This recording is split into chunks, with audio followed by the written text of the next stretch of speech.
Hello and welcome to the Climate Week NYC Sustainability Shorts series, where we get insights from leaders on what they're doing to engage in climate action. And I'm joined by Rob Fisher.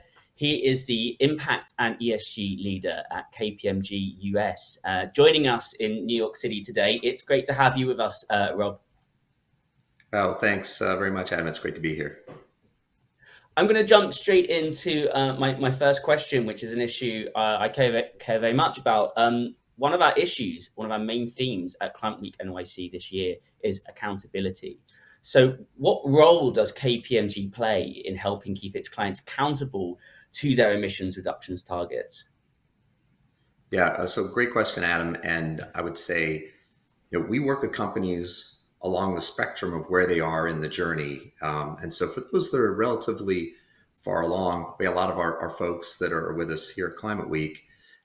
It's really about taking what they've already put out there in terms of commitments and targets and actions and helping them figure out, how do I industrialize from a process and a governance and a systems and data perspective to know that, hey, what I've committed to, I actually have a realistic executable plan and an infrastructure to help me get there. And that's really been challenging because this is a lot of complexity in it. But I think where we also get really excited is when we get those companies that are just at the start of their journey, right? And they really need help just figuring out what is the strategy, what even should be the targets and the commitments, and how do they bake all that into a realistic and achievable transition plan, and helping them get that, not only setting that long-term aspiration, but okay, what do you need to get done in 2 years, 5 years in order to be able to achieve the overall goals. I think that's really exciting.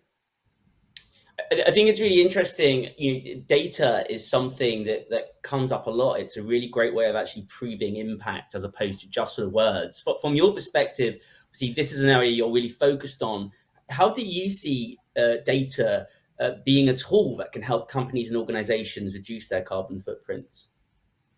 Yeah, well, I think you can't do anything without data, right? Just from the very basics of data about your emissions, getting complete and accurate data. And that can often be complicated, especially when we're in areas like scope 3, where there's significant estimates and much greater challenges getting at that data. So having a really good data strategy in place, and then having the right kind of governance and controls over that data to be able to then say, okay, this is information I can rely upon, one, to make good decisions about what is realistic, what's achievable, to be able to then determine whether I'm on track or off track, and do I need to take more action, more course correction to be able to achieve my goals, as well as to be able to then tell a credible story, perhaps both in the voluntary reporting that so many organizations are already doing, but increasingly with the regulatory requirements that are rolling out in different parts of the world, and being sure that you're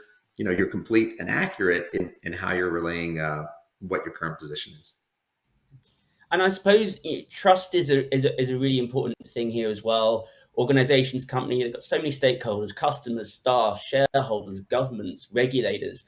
And trust isn't always there in this space. From your perspective, how do companies and organizations build trust, especially amongst those who might be a little bit skeptical about what they're achieving and what they're doing? Yeah, it's a really interesting question, Adam, and one that's complex, I think, in terms of, trust really is this, I would say, new currency that organizations need. And as we see, unfortunately, trust in government and media and other areas has really declined as we've become increasingly polarized and politicized in our society.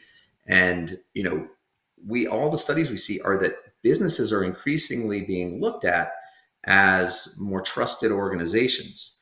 And so I view, taking action on climate as being one of those incredible levers that organizations can take to build trust in the organization. So it's really value creating in terms of, employees being attracted to and wanting to stay with the organization they work with, or customers being appreciative of organizations that are on that transition to the low carbon economy and are aligning their products and services in a way that aligns with what people want, especially our younger generations who have really been clear with how much they value this, as well as investors, right? And then we see regulatory and other pressures, as you noted. But when you're putting out a credible plan and you've got the right data underpinning it, it's complete and it's accurate, and you're transparent about where you're doing well and where you can see opportunities for improvement.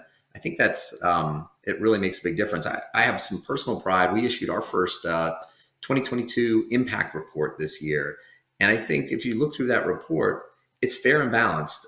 We think we're doing really well on some things, and there are other areas we definitely need to improve. And I think people appreciate that balanced view as opposed to maybe just trying to paint yourself in the best possible light. Mm. And I suppose something that is part of that and really helps is that just that ability to collaborate, to talk to other people who maybe have the same issues. And obviously, you're involved in Client Week NYC this year. I know you've got an event taking place at the Hub Live. Like, what role does sort of collaboration play in terms of how you learn and how you share the knowledge that you've got? Yeah, Adam, it's such a vital thing is this need for collaboration, and I've really been it's been one of the most exciting things. The types of companies that I've gotten to get introduced to, where we're working together. I mean, certainly some of the big companies, some of our alliance partners, and the technologies that they've been deploying into the market. But just as an example, we took a minority equity investment position in a company called Context Labs, and we ran into Context Labs working with them on a project with multiple other technology providers at a big client.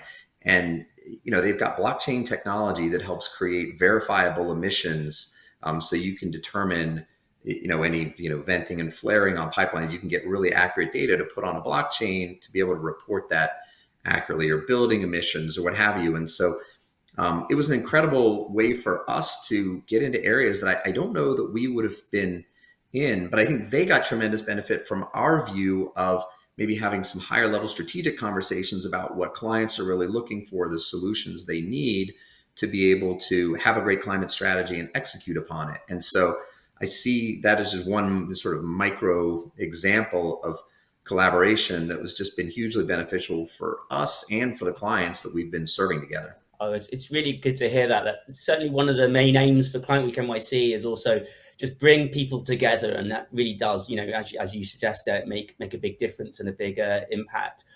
Rob, I'm really excited to hear more. So we'll definitely be there at the event at the Hub Live. It's been really great hearing your thoughts and really interesting and really important. For those watching the Sustainability Short Series, you can find out much more about what we've been talking today by going on the climateweeknyc.org website, as well as finding out more work that KPMG is doing specifically in this space as well. All that leaves me to say is, Rob, thank you so much for joining me this morning in New York City, and look forward to seeing you at Climate Week NYC. Thanks, Adam. It was great to see you.